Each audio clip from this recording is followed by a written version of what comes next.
Hi, Matt Slimming here, talking about the 3 things that we need to be able to do to get in our best shape.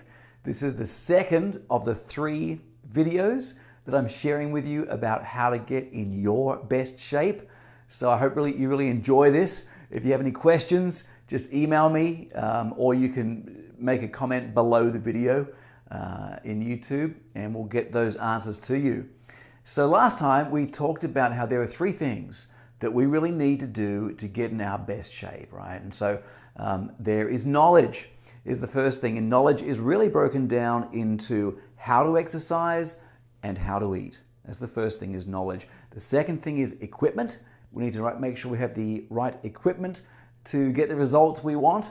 And you know, I shared that you don't need to work out in a gym. You can do this stuff at home if you want to. And the third thing is motivation, which is key. No matter how much you have the right equipment, no matter how much you know, if you don't have the motivation, you won't get the result, obviously. So we're going to talk about motivation in the next video, the third video. In the first video, we already talked about knowing how to work out. And if you have questions on that, just let me know. But today, we're going to talk about the equipment that you need. And we're going to talk about how to eat to get the results you want, to get in your best shape. And remember, your best shape is different from somebody else's best shape. We're not trying to be an Instagram model necessarily, although that is appropriate for some people. Not me. So equipment, okay, so really you can do all this at home or you can do it in a gym, right? And any gym out there has the equipment that you need. But if you want to do it at home, there are a few things that you need. You will need some kind of a pull-up bar. Not that you're going to be doing pull-ups, okay? That's very hard for most people. Pull-ups are not going to happen. But we need to be able to attach a cord or a TheraBand over a pull-up bar to pull down, okay? So a pull-up bar that you can pop up and pull down really easily. And by the way, I should say, there is a link on this email to the Amazon site where I've put this equipment in. We don't get paid anything if you buy it through Amazon. I just assembled all the equipment that you need on Amazon in one place so you could find it easily. And I make no guarantee or warranty about the quality of the equipment. I've looked at it all. I've actually bought some of it personally just to make sure it worked out. And so this is all good equipment, but I make no guarantee that it won't break or that something won't be assembled right if you do it on your own or anything like that. So please, I bear no responsibility for the equipment that you buy or how you assemble it. But that list on Amazon is a pretty good start. So that's the kind of stuff that you need. So you need a sort of a portable pull-up bar that you can put up and put down on a doorway real easy. You need some bands that go over that bar, some different tension bands. You need some dumbbells. Probably, depending on how strong you are, start with 1 pound and probably go through to 15 pounds. You know, if you're a stronger individual, you might need to go up heavier than 15 pounds, perhaps up to 40 pounds. If you haven't exercised before, up to 15 pounds is probably good. You also will need a bench, okay? A workout bench, something that you can incline a little bit. You need a mat on the floor, just a portable little yoga mat, and a TheraBall, one of those good TheraBalls. So it's a pull-down bar, portable, some cords with handles that you can go over the pull-down bar that you can pull on, some dumbbells, a bench that can incline, a TheraBall, and a yoga mat. I think that should be it, but go on that link and see if there's anything else that I have up on there. That's the equipment. As I say, you can do it at home or you can do this program in any gym that you want to. It doesn't have to be our gym. Could be any gym out there, and all the equipment should be there for you there. Okay, so that's the equipment. Next, we're going to talk about how to eat to get the results that you want, to get in your best shape. Hi, I'm Billy Delahousie, one of the Stay Strong Plus health coaches. I need to share with you a disclaimer here. I am not a dietitian, I am not a registered dietitian, and I am not a nutritionist. I'm just a fellow citizen just trying to share with you how to eat to get in great shape. All of this information, however, has been established in medical journals. Before you take up any new eating program, you should check with your physician.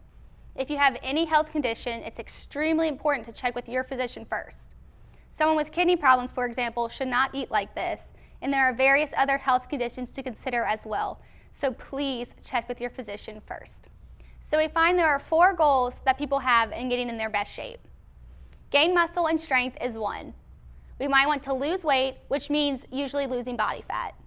Some people want to tone up, and some people want to gain muscle and lose fat at the same time. But those 4 goals really come down to 2 things. You are either gaining muscle or losing body fat. If you want to tone up, that really means gaining a bit of muscle and then losing a bit of fat. The tricky thing is you can't do both of those things at once. You may be able to do both of those for a short period of time. When you first started exercising, you might be successful in gaining muscle while losing fat, but after a short period of time, you can't do both. You can either be focusing on gaining muscle or focusing on losing body fat.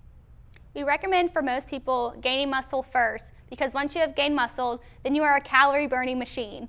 You are now suddenly burning a lot more calories in a day, in an hour, or whatever, so it's much easier at that point to lose fat so quickly.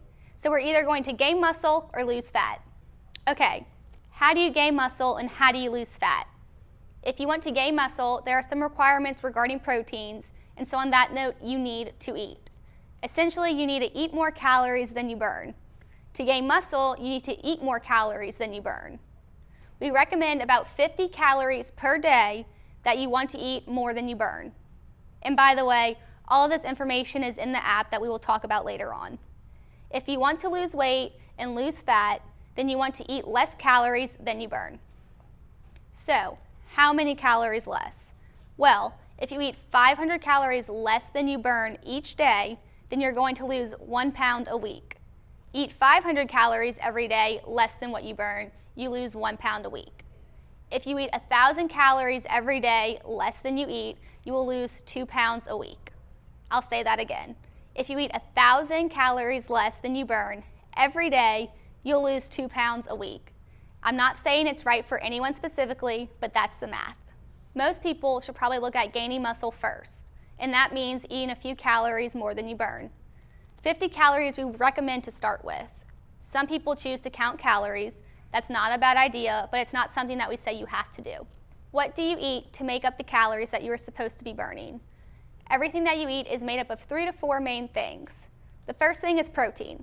Protein is what makes up a lot of meat and eggs and dairy. The next is carbohydrates, carbs for short. Carbs are present in vegetables and in fruit.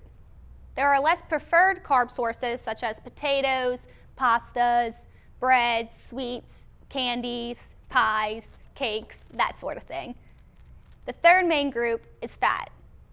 That's in oils and avocados or nuts. Fats are a very important part of the diet, so you definitely don't want to avoid fats. When you are on this program, you want to eat when you feel hungry. When you eat your 3 main meals of the day, you want to start with protein first. In these meals, you want to eat about as much protein as the palm of your hand and the thickness of your hand. The next thing is to choose your carbohydrate. Ideally, that would be fruits and or vegetables. Try to stay away from the potatoes, sugars, cereals, breads, pastas. Now I know I cheat and everybody cheats. I still eat the occasional bread and sometimes ice cream. If you are eating the good carbs like fruits and vegetables, then you should eat the equivalent of 2 of your fists. If it's bad carbs such as pastas, breads, and pastries, then you should eat just 1 fist. So remember, 2 fists of good carbs or 1 fist of bad carbs. Then, when choosing your fat, think of things like avocados, olive oil, dressing, or nuts. And you want to eat about half your thumb size of these fats. That's the 3 meals a day. But you probably need to eat in addition to that if you're working out. Remember, we want you to eat when you are hungry. So you want to have snacks throughout the day, and those snacks should be a protein and carbs. You want about 20 grams of protein and then maybe an apple and a couple of nuts as well. So essentially, we say on this program, if you are hungry, then eat. But if you want to start with your protein and then good carbs and a little bit of fat. You don't need to eat that fat on every one of your small snacks, but in these snacks, you should have the protein and some good carbs. So that's how you eat to gain muscle to lose body fat. The difference is that when you're losing body fat, you're probably just going to be eating a little bit less. If you want to, you can plug it into an app. Sometimes it's a good idea to spend about a month counting calories on an app.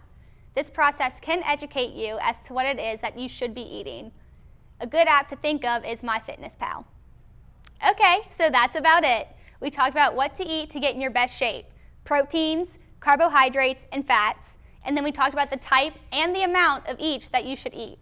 If you have any questions about that specific to you, you really should talk to a physician or a dietitian. Those people are the experts. Thank you for watching. All right, I think that is it. Next time, we're going to talk about how to stay motivated, how to get motivated, and how to stay motivated to get the results that you want to get into your best shape. And that's going to be a bit of a kick. You're going to learn some cool stuff on that one that you may not have heard before. But I'm sure there's something you have not heard before in that. And that will really, really help you get started and stay going in your quest to get in your best shape. So looking forward to helping you with that. If you've got any questions, just respond to me through email or under the video. And I'll look forward to seeing you in about a week. Bye-bye.